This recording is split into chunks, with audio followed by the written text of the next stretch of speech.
When you feel like who you are is not enough, you are keeping yourself from being all that you can be. And this not only deprives the world of your beautiful uniqueness, it also deprives yourself of the natural love and positive energy that we all come from. That is our natural state of being. Just look at the babies. The babies are so full of pure positive energy, and they are not ashamed to be themselves. They will cry and let you know what they want. And the same with the kids. When the kids are learning to walk, we don't point at them and say, oh, they keep falling down, like what's wrong with them? They don't know how to walk yet. They are not hard on themselves, and we are not hard on them. And then as we grow up, we hear things from other people like, you're not doing enough. You have to do more of this to be enough. You have to be more of that. And it's just this vicious cycle. It just keeps going and going. And you feel like whatever you do, it doesn't feel like it's quite enough.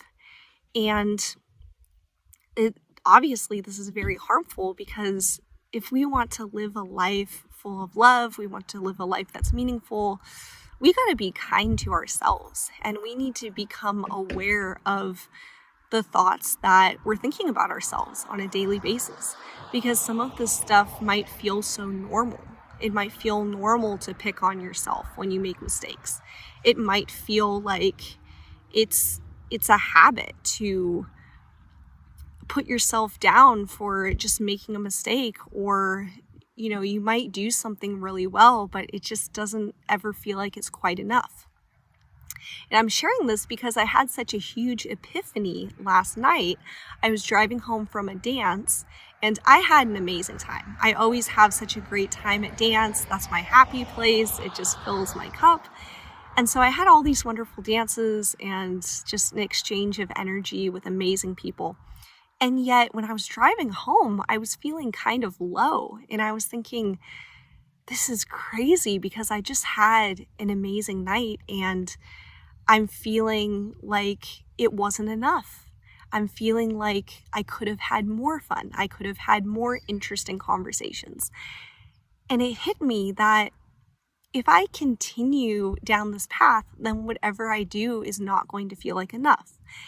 And if you think about it, it's crazy, because everything we do is enough. And I think that we need to recognize that everything that we do during the day, that is enough. We don't need to be trying to cram all these things in and try to fill in our schedules. Even just sitting and appreciating nature, that's enough.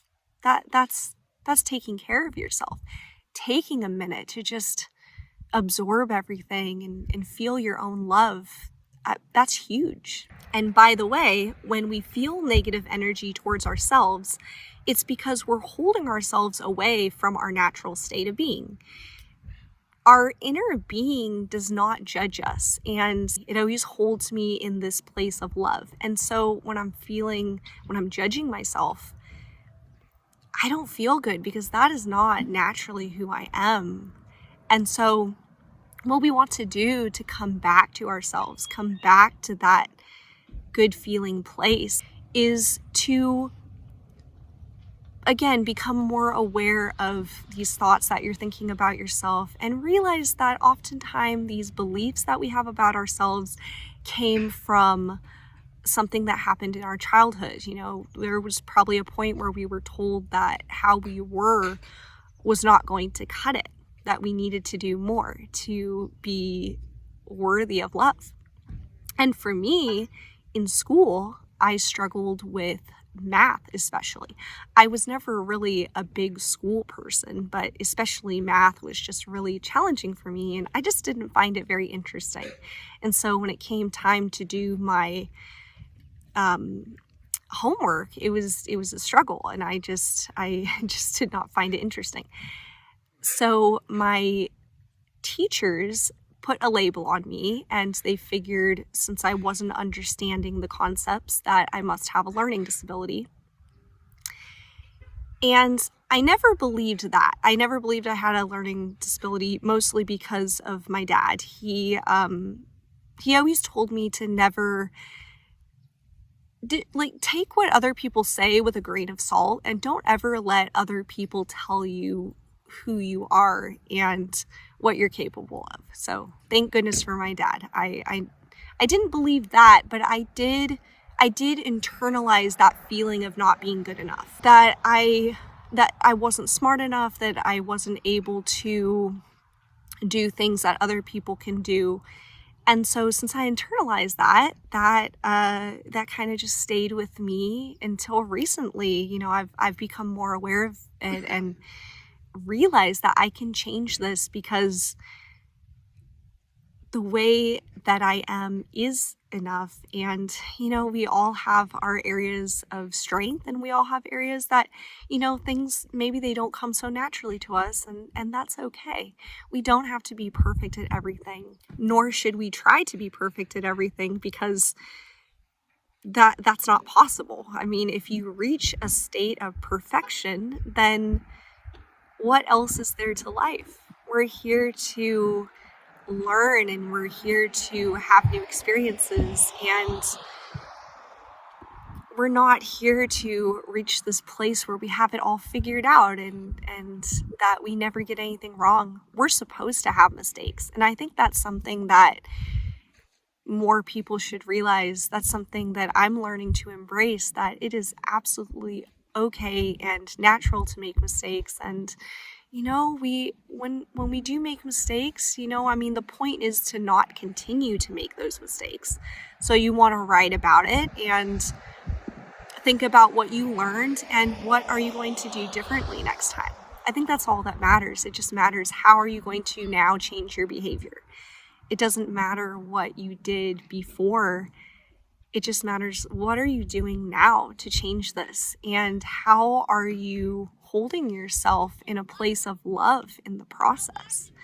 Because we want to be kind to ourselves while we're learning. I think that's so important, because if we can learn to love ourselves through the mistakes and through the challenges, life is going to get so much easier. And we come to find that everyone goes through this.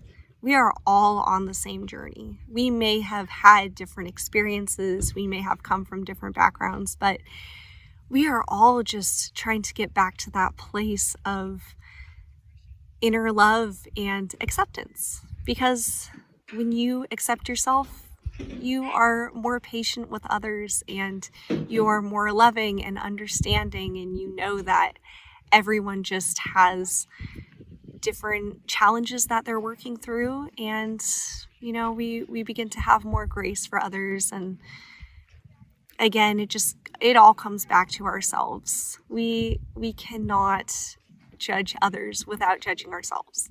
And there's a really good saying that I heard recently that says, when you're pointing a finger at someone, there's 3 fingers pointing back at you. So when we feel good about who we are, we're embracing all that we can be, and we're not trying to be something that somebody else wants to be. We're not trying to conform to other people's opinions of us. Then we are able to see the world in a different way, and we are able to see it in a way that is beneficial for us. And again, we're able to see people the way that we see ourselves, because what is going on around us is a mirror of what is going on inside of us. So if you feel like you have to be more or you have to do more, just know that whatever you have to offer right now, that is enough. Keep going with that. You don't have to try to fit a mold that somebody else is trying to put you in. You don't have to prove yourself to anybody. Just focus on the things that make you feel good and keep doing more of that. I think that is kind of the secret to happiness. Do more of what fills your cup. For me, it's dancing. For me, it's DJing. When I DJ at dance events and people are having a great time and they tell me how much they love the music, I mean, that makes me feel really good, and I feel like I'm contributing to other people's happiness. So if you have something that you're sharing with the world that's magical, then embrace that and know that you are making such an impact on other people. And it doesn't have to be huge. It could even be that, you smile at somebody while passing. I know the other day I was talking with someone in the grocery store, and the guy was telling me about his grandson, and he loves his grandson. He loves spending time with him. And I listened, I didn't really have much to say. But after that interaction, he said, "Hey, thank you for listening. I appreciate that." And in the moment, I didn't realize how much that meant to him. But I think the bottom line is you just never know how much of an impact you have by just being yourself, by just listening or just smiling. I mean, a little bit can go a long way. So a good practice to get into is before you go to bed, write about everything good that happened in your day. Whether you smiled at a stranger, whether you took some quiet time to yourself and you read a book, or maybe you went to your favorite class, maybe you met up with some people that make you feel good. Whatever it is, before you go to bed, just document the things that went well in your day. And if you keep doing this, you're going to see what a wonderful life this really is, and you're going to embrace more of who you are and realize that life is kind of just all about all these little moments. All these little things add up to one big beautiful life. It doesn't have to be these grand gestures. You can go and for example, get your college degree if that's what you really want. You can go and get the job of your dreams, travel, whatever, you can do that. But just do it for yourself, because we're living life. We are living life to contribute and live in harmony with others. But, when it comes down to it, we're doing this for ourselves. We're doing this to get more in tune with who we are and live a life that we're proud of. And we've got to be proud of ourselves for all that we're doing right now. We can strive for more. That is okay. It's okay to want more. But to feel blessed with what you already have is equally as important. So just embrace who you are while reaching for more, and know that life is just continuous. I know that this is something that people talk about often, but it really is about the journey. It's, when you get to the destination, I mean, there's just more after that. It just keeps going on and on. So we might as well appreciate what's happening now, love ourselves, and spend more time doing what we enjoy, and know that we are amazing as we are. We do not need to change anything. So I'm going to end the video here. There is so much to say on this topic of self-love and feeling worthy of your own love, but that would make this video very long, and I am trying to keep it relatively short. So I can definitely make a part 2 if people are interested, because again, there's just so much to say on this topic. I can't fit it all into one video. So thank you for being here with me. Thank you for listening to my message. I hope that you gained something useful. And if you have anything you'd like to add, please let me know in the comments. So again, thank you for watching, and I will see you next time.